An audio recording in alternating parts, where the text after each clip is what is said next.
Libo? Iba-iba na. Magandang tanghali po. Ngayon ay anong oras na ba?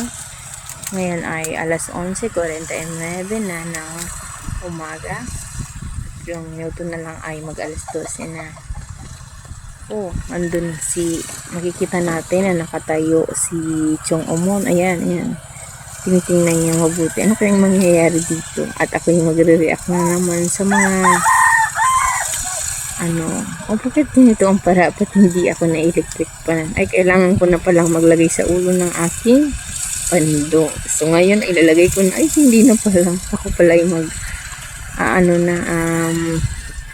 ang tawag dyan, yung hilahin ko na ang palay. Ay, hindi. Sila na lang. Nilalayo mo na. Marinigon mo talaga ang pare. Di ka parapat na yun. Ano natin? Ako tutulong na nga dito. Ayan, ayan. Ayan, ayan, ayan. Ang init-init na naman po. So ngayon, ay sana matapos na tayo.